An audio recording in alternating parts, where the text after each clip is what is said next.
Station 12, the MERAN Basin. To get the most out of the audio while enjoying the view, we recommend climbing up the spiral staircase to the top of the tower.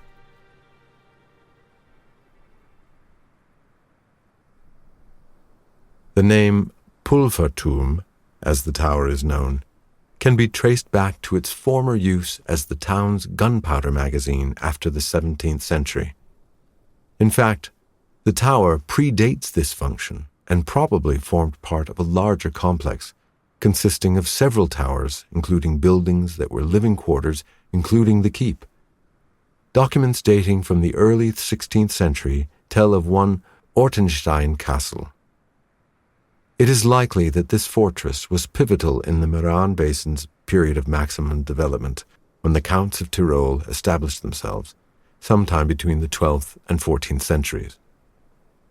In the second half of the 14th century, the castle fell into dereliction when the capital of Tyrol was moved from Meran to Innsbruck after the ascendance of the Habsburgs to power, casting a dark shadow over the entire region. By the mid-16th century, Ortenstein Castle was all but forgotten, and all that remained of it was the tower. During its heyday at the start of the 17th century, the castle tower was part of Meran's fortified walls, the remains of which are still visible next to the passer and on the slopes beneath the tower. Repurposed as a gunpowder magazine, the tower was renamed Pulverturm, the Powder Tower. With a perimeter made up of two complementary walls, each 1.5 meters in thickness, it seems that the skirt of a second tower had been neatly dovetailed to fit in with the first. The older inner wall, clad with an opus spicantum, a brick floor design in a herringbone pattern popularized by the ancient Romans, hinting at ancient Roman origins. The tower's dominant location permits a 360-degree view of the Merano Basin and its surroundings.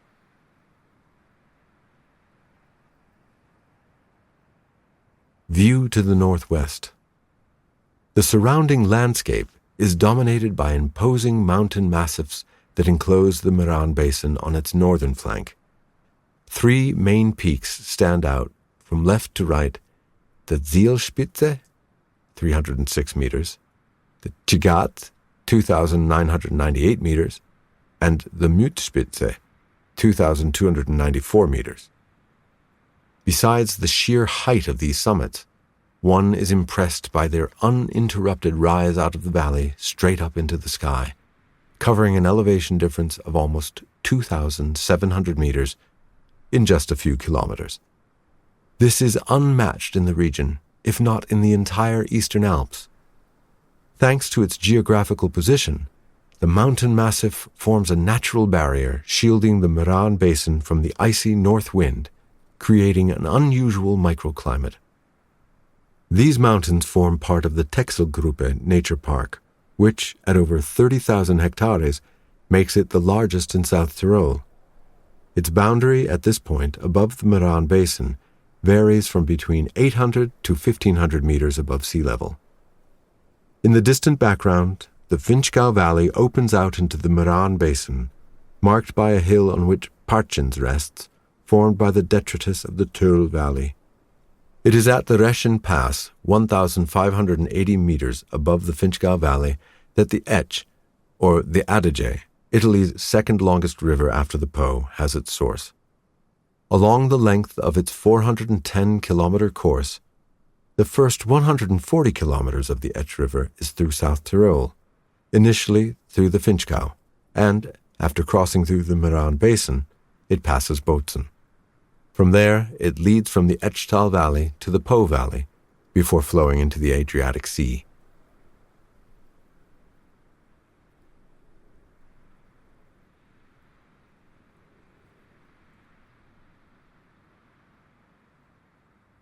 Views to the southwest. Far in the distance, southwest of the tower, lies the forested Marlinger Berg, which, in winter, casts a shadow over the landscape below. Covered by persistent frosts during the coldest months of the year, these conditions are completely different from the sunny slopes on which we find ourselves. Stretching out across these foothills are orchards and a line of settlements. From right to left, these are Parchins, Algund, Marling, Baslan, Cherms, and Lana. From this side of the tower, there's also an excellent view of Meran, allowing us to pick out some of its main architectural features that marked the development of the town during the course of its history. Recognizable by its 83-meter-high bell tower is the parish church of St. Nicolaus, whose construction lasted from 1302 until 1465. The church is named after San Nicholas, the patron saint of merchants, traders, boatmen, and horsemen. The reason for this had probably something to do with the town's strategic position as an age-old trading post linking the south and north of the Alps. St. Nicholas is also the patron saint of Meran, protecting it from the devastating floods of the Passer River. Looking down to the left, you can easily make out the Romanesque Church of the Sacred Heart. Dating from 1903, the church was linked to the convent of the English Dames. Opposite the church is Kalmunds Castle, a 15th-century aristocratic manor. Both edifices look down on the Sandplatz Square, marking the place where the silt carried by the waters of the Passer River was deposited. Roughly the same height as the Church of the Sacred Heart, but on the opposite bank of the Passer, lies the Church of the Holy Spirit. After its construction in 1271, the church was annexed to a hospital, positioning it outside the town walls, away from the developed part of Meran on the other side of the Passer. Following the right bank of the Passer River, you can make out the wide Kurhaus distinguished by a central domed tower and a round roof on one of its wings. Built in classicist style between 1873 and 1874, it saw further expansion in 1914 with Art Nouveau features.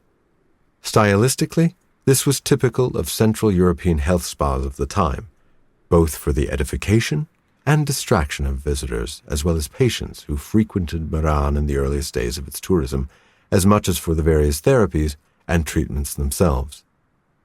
Facing the Kurhaus, but on the opposite side of the Passer River, stands the new Meran Thermal Baths Complex, opened in 2005 to replace the previous structure built in 1972. Looking to the left into the distance, one sees the Echtal Valley opening towards Bozen, created by the movement of ancient glaciers, whose glacier deposits and detritus from the river gradually slid to the bottom of the valley, creating the distinctive horseshoe shape of the basin.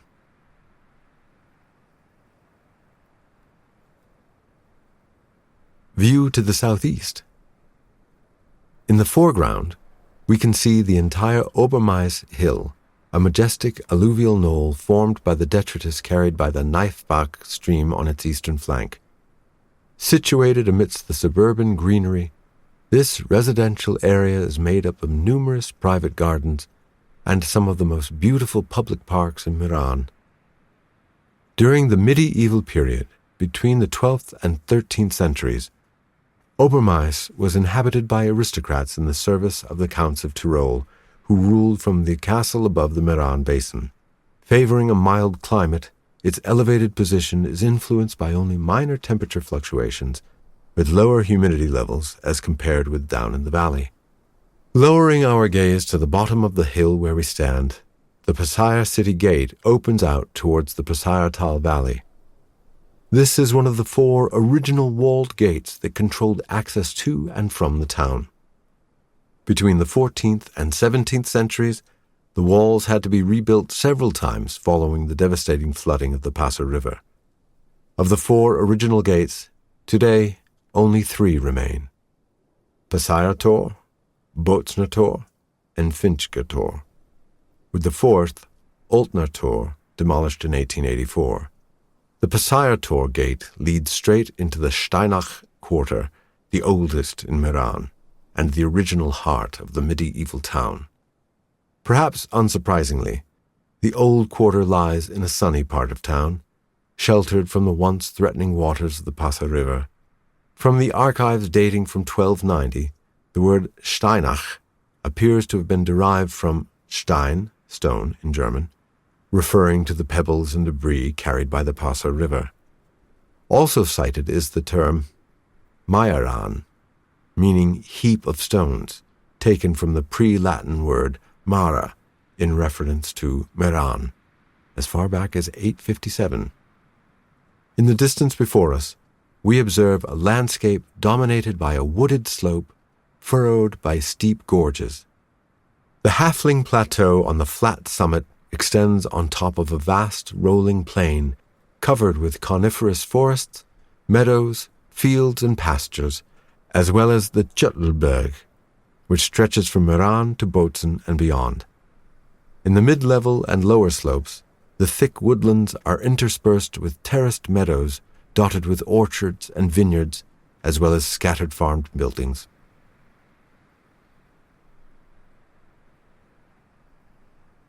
View to the northeast. Somewhat obscured by the woodlands in the foreground are three rocky peaks on the horizon belonging to the Efinger Mountain, reaching 2,581 meters at its summit. The Efinger forms part of the Sarntaler Alps, separated by the deep Passartal Valley from the rest of the Texelgruppe mountain massif. Slightly to the right and behind these mountains lies the Meran 2000 ski resort. The woodland covering the slopes in the background is interrupted lower down by a wide terrace with orchards and vineyards that extend about 10 kilometers at around 600 meters above sea level. Bordering the Siena Municipal District, this scenic tourist resort is easily reachable from Meran, also on foot. To our left, we can make out the village of Siena, identifiable by the cluster of buildings. Two of these stand out in particular: Siena Castle from the 14th century and the mausoleum of Archduke Johann of Austria and his family, a neo-Gothic porphyry building from 1869. The viaduct below marks the start of the Passartal Valley, which continues north towards the Austrian border. Using the viaduct as a point of reference, on a vertical rock face on the upper left-hand side, partly obscured by vegetation, you can observe Zenoburg Castle St. Zeno, also known as Zenoburg. More than the castle complex itself, its position is of even greater historical significance. Beneath the hill, also comprising the old Steinach quarter of Meran near the parish church of St. Nicholas, there seems to have been a pre-existing 4th to 5th century fortification as protection against incursions by the Germanic tribes, known at the time as the Castrum Maiense. A sanctuary named after St. Zeno was erected here in the early Middle Ages, serving as a place of pilgrimage. Sometime around 470, the mortal remains of St. Valentine were interred in the church, followed by those of St. Corbinian in 725. A few years later, the remains of the two saints were moved elsewhere before the chapel went into decline. The period between the end of the 13th century and the first half of the 14th century witnessed the castle's era of greatest splendor when it was purchased and rebuilt by the Counts of Tyrol, who turned it into their residence. The first resident was Maynard II, who preferred it to Tyrol Castle thanks to its proximity to Meran. Later, the castle went into gradual decline, until 1799, when it was bought by the von Breitenberg family, who restored it to its former glory. Today, the Zenoburg Castle is a private residence.